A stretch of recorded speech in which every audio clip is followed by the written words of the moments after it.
What's going on, everyone? Jeremy here from The Quartering, and I've been covering in depth on this channel the collapse of kind of the middle class restaurants, right? Like these are restaurants that are, Applebee's, TGI Fridays, McDonald's, and many more, all closing hundreds of locations, thousands of people, tens of thousands of people fired just in California alone, with the tough combination of both inflation and of a $20 minimum wage.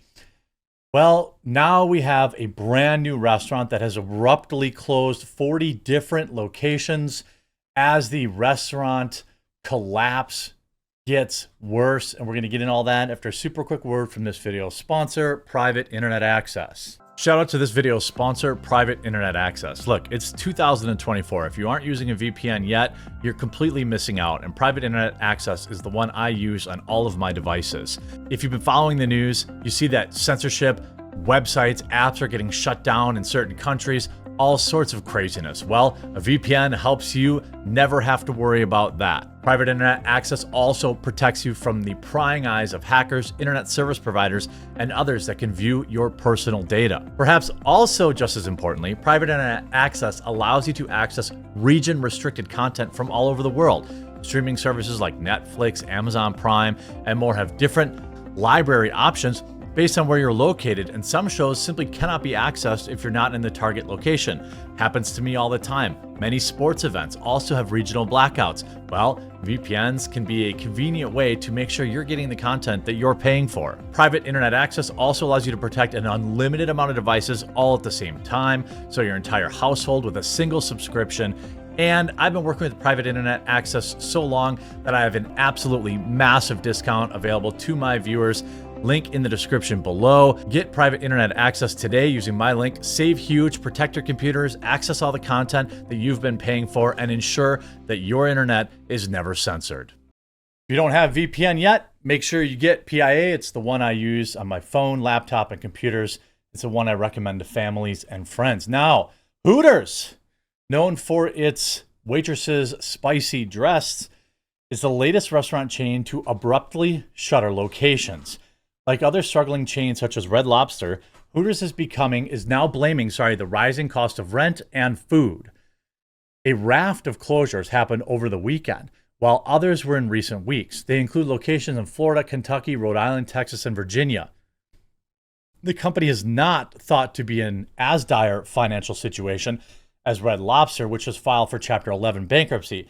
In fact, the bosses said the 41-year-old brand remains highly resilient and relevant, and highlighted a new range of Hooters frozen food, which is being sold in supermarkets across America. I mean, I don't know. I think I've eaten there like once or twice. For me, I always felt kind of skeevy being in there, but like, I feel like I'm just passing judgment on people, and that's not fair. Maybe their food is really good. I'm 41 now. I care more about whether or not their wings are actually good, as opposed to how their waitresses are dressed. They said, quote, like many restaurants under pressure from current market conditions, we've made the difficult decision to close a select number of underperforming stores. We look forward to continuing to serve our guests at home, on the go, and at our restaurants here in the United States, around the globe. Well, what they're obviously trying to do is rebrand out of the restaurant industry. Everybody's going to grocery stores now, and, I understand why. I've been doing a food delivery service for, a couple months now, where you cook it yourself. And, I've been pretty happy with the product. I get like chicken delivered and a recipe, and I cook it at home. And it costs me about $13 per person to do that. And it's cheaper than going to McDonald's, and it's way better. Hooters will have about 300 restaurants globally after the closures. That's down from 333 in 2018. Rivals Dave & Buster's, Miller's Ale House, and Twin Peaks all have more restaurants. I wouldn't think Dave & Buster's is a rival to Hooters. They're very different products. Restaurants have been putting up with prices over the past few years as they pass on higher costs to consumers, but these price hikes have led to a fall in visitors. Chains have been the worst hit in California, where the minimum wage for fast food restaurants jumped to $20 an hour on April 1st. Mexican chain Rubio shut down 40 locations. Hooters is well known for having, nicely dressed waitresses, blah, blah, blah, blah, blah. Well, this on top of Pizza Hut just a few days ago, closing 115 locations with 129 more at risk. Here on CNN, this article from earlier today, an $18 Big Mac meal sparked revolt against high prices. Companies are finally listening. Yeah, after they've taken us all to the cleaners for the past 15 years. Pop quiz, how much does a Big Mac fries and a fountain beverage cost, also known as a Big Mac combo meal? Many people believe it's an astounding $18 after a post on X of McDonald's menu prices at a rest stop in Connecticut went viral and made national headlines. Narrator voice, it's not. So CNN's shilling for McDonald's. Now, almost a year after the post, top McDonald's executive wants to set the record straight. We already know about the stupid letter he wrote. Nobody's buying that. The thing is, it doesn't really matter that virtually no one paying anything close to $18 for a Big Mac combo, which on average costs $9.29, which is still too much, by the way.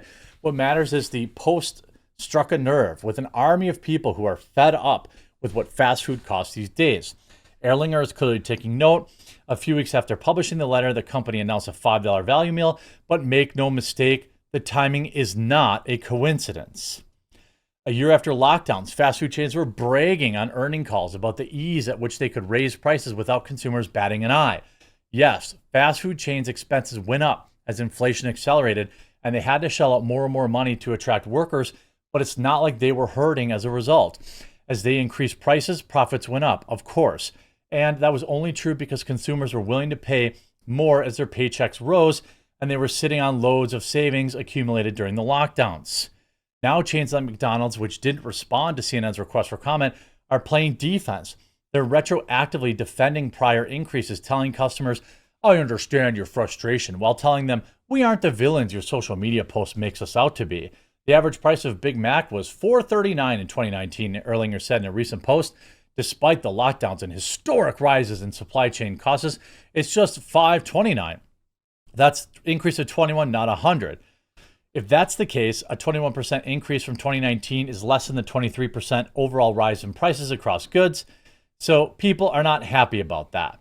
But I have yet to see a viral post about car insurance prices.